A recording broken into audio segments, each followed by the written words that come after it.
Yo ho ho, it's the pirate's life for me. Or maybe I need to hold off on my pirate dream.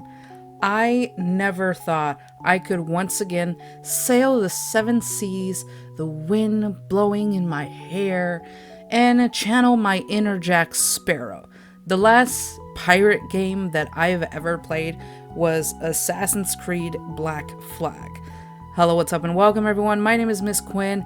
I hope you had a good Valentine's Day yesterday, but today we'll be sailing away from our lives and into Skull and Bones. On February 8th, Ubisoft released to open beta Skull and Bones, which, no, I didn't play, but I did watch someone else play this game, like Hollow, so I'll be referring to his video and Ubisoft's videos on Skull and Bones.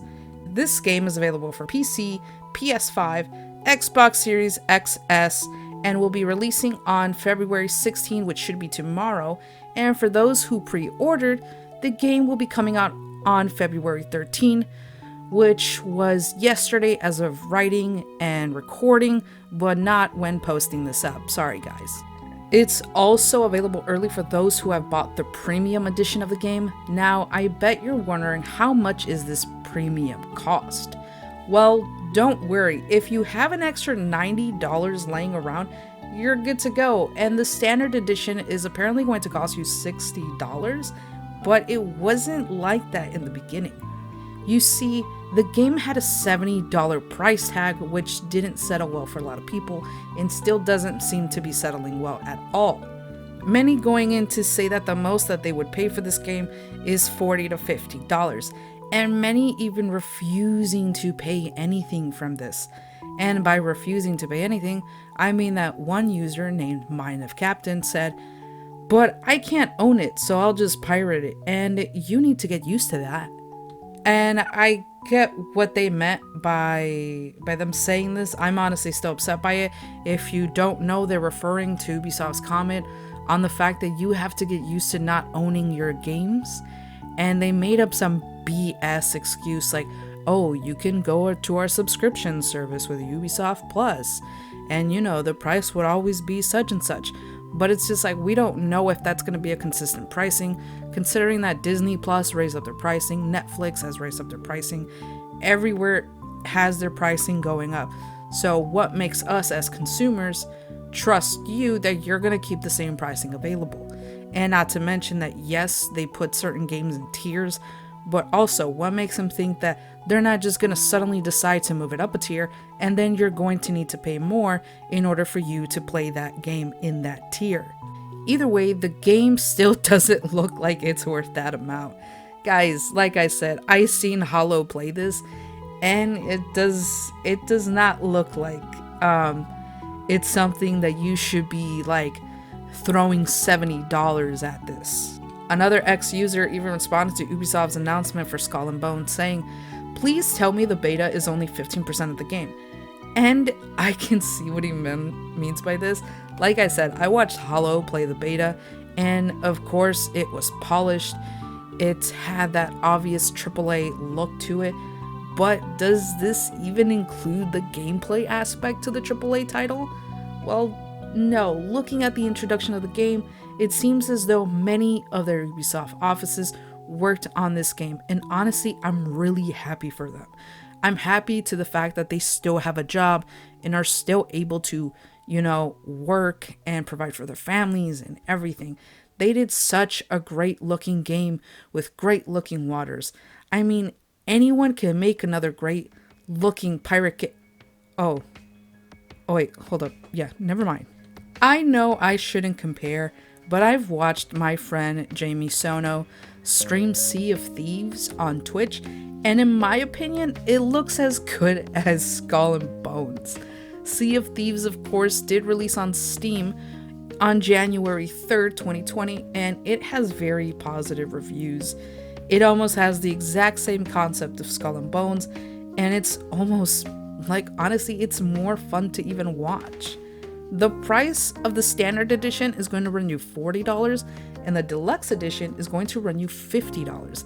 Yes, the graphics are obviously different, Ubisoft obviously goes for a more realistic approach, and Sea of Thieves graphics obviously look like Firewatch or Hello Neighbor, for example. I understand these graphics aren't for everybody, but you can't ignore that Sea of Thieves is still a great game, and it's really fun when you get to play with your friends. Like, I would literally have his stream on and just watch him play Sea of Thieves, honestly. And I love to watch Hollow, but I watched this, I couldn't even finish the video because even though he made it look and seem so entertaining, the gameplay just looked, I don't know how to describe it, it just looked boring to me. Also, in Assassin's Creed Black Flag, you were able to board the enemy ships and deal crushing blows to the opposing crew, and I know many people were expecting that with this game. I completely understand that. And in all honesty, so was I. I mean, they already had the framework for an amazing pirate game in the future. So in my eyes, there was no reason why they couldn't replicate that and bring that into Skull and Bones and just heighten the pirate aspect. They already had, like I said, such a great framework to work on, and they knew what people wanted back, and they knew all of this other stuff, so it wouldn't be something new to them. It'd be something completely, it would be a new project, but they would just enhance the features that they already had. Maybe everything that was in Black Flag or some of the things will come later on into this game, but I highly doubt it. I think this is most of what we're gonna get, and I hope we don't. Honestly, I hope when it fully comes out and more people play it, I hope I eat my words. Although, as I said earlier, on February 13th, this game was released to early access, and there's already people that can't play it. Considering that the people are playing it, and but playing is a very loose term, they cannot play it. Okay, even after paying $90. I myself have stated that even if I'm paying $70 for a game, I am completely okay with that. But why give me a game in such a poor state that is basically unplayable? Yes, I am willing to give you $70 for a game, but because I obviously want to support the developers that made this game. However, why are you giving me a game that I can't even play? Users are stating that they're not even receiving their pre-order items, and that Ubisoft Plus hasn't even opened up the game to download, and asking them to fix it after putting in multiple tickets. And again, if you're putting in multiple tickets in just because your pre-order items didn't come out, that means you spent $90 for a game that already has so much bugs. Although that may be understandable considering that the servers are being flooded. And yes, I mean servers, because this game is always online. And this is honestly just a preference of mine, but I hate that sometimes. I get it with games like Call of Duty, Fortnite, Dead by Daylight, stuff like that. But I don't know, I didn't expect this coming from Ubisoft.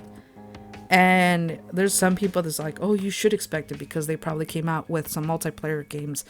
But honestly, I didn't like it. I think it would have been better for you just to flush out a fully solo pirate game and go from there. And then add some multiplayer later, just like, The Last of Us, how they added that on later. But instead, you made this completely multiplayer. So a lot of people aren't even going to want to touch it because of that. Not all of us have great internet. I'm going to be honest with you. If you make the game with microtransactions in mind, you probably should make the game free to play. Now, here's the thing. While I don't agree with the game being free to play, I really don't think the game should cost that much. Because if you're a big fan of microtransactions, however, you have a big enough fan base, which that you do.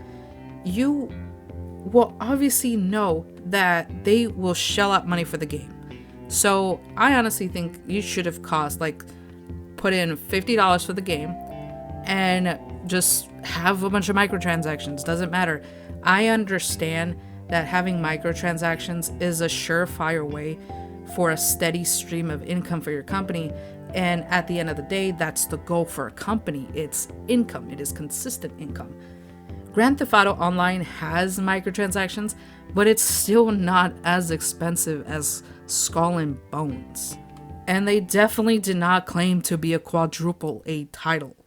Definitely not quadruple A, at most just A. It is lacking a lot of features, sword fights, real boarding, and stealing ships, swimming. AC Black Flag is still a way better game than this. I really expected more. Age of Pirates 2 came out in 2009 and is still better than Skull and Bones. Well, I agree with that statement. Quadruple A? No. I think people rather replay Black Flag with just revamped graphics, charge $50, add in some microtransactions, and boom.